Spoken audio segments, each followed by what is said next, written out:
How's it going, everyone? TK at Genesis Barbell, and we're continuing our Q&A series with a new question today: how can I build muscle in a caloric deficit?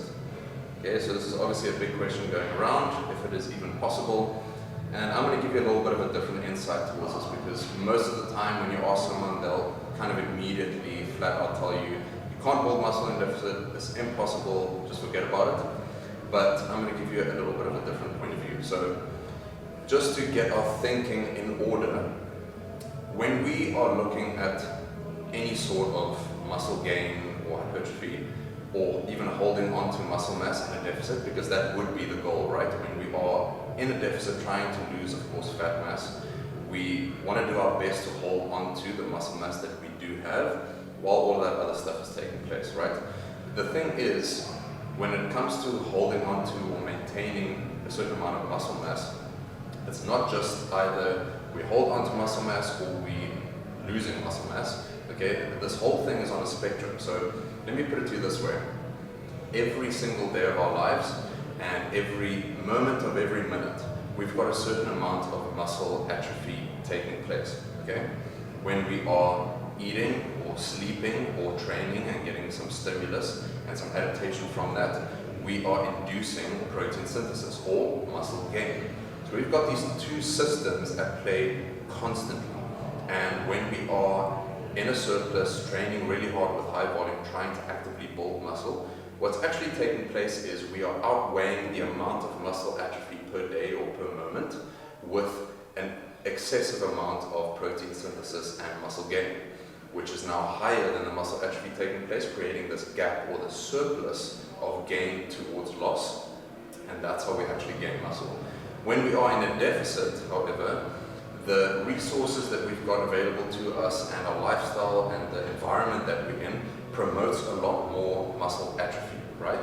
So we've got a lot more of that taking place, which means it is very, very difficult to combat that to such a great degree that we still have that gap to keep building muscle. And so primarily the goal would then just be to fight really hard just to maintain or equalize the amount of loss towards gain, so that we don't lose muscle but maybe not gain muscle either. But does it mean that it's impossible to gain muscle in a deficit? Absolutely not. It is definitely possible. It just requires a lot of diligence, a fair amount of experience as well, but keep in mind it's going to be super slow, if even happening at all, and probably not going to be very noticeable unless you've got some really exceptional systems in place and your deficit just isn't that great. Okay, so a couple of tips that I can give to help with building muscle in a deficit. Number one would be making sure that your training stimulus is really high. Okay, so we still want to train with progressively increasing volume, progressively increasing intensity. We want to train as though we are training in a surplus, right, to actively build muscle. And this is going to come with a lot of excessive fatigue, like systemic fatigue, especially since we're in a deficit. So we kind of need to manage our expectations a little bit and be very aware of the fatigue that's coming along. But it's going to be a big deal to make sure your stimulus is still really high. Second point is, for lack of a better way to put it, carb cycling. Okay, this is simply saying we want to make sure that the carbohydrates that we get in the day is primarily around our training sessions. Okay, a lot of people think that the carbohydrates we get in throughout the week or throughout the day is going to be involved in training, but literature does suggest that according to energy systems, okay, our muscles will primarily feed energy from blood glucose levels as well as our creatine stores, but we're not going to tackle that. We're purely looking at the blood glucose levels when we train.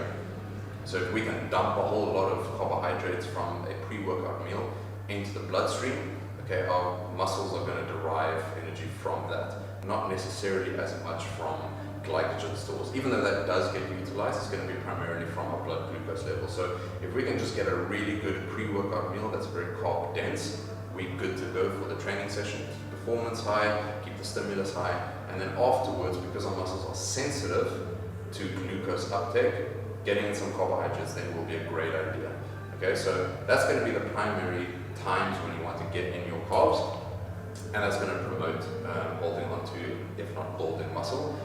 All the other places, not as important. So if you're going to strip down calories, probably mostly coming from carbs throughout the day when you are in the deficit, what you want to do is strip down mostly from, let's say if you're training in the afternoon, you want to strip down from the morning and from the evening meals, so that the meals surrounding your training can still be pretty high in carbohydrates, promoting the stimulus and performance in the gym.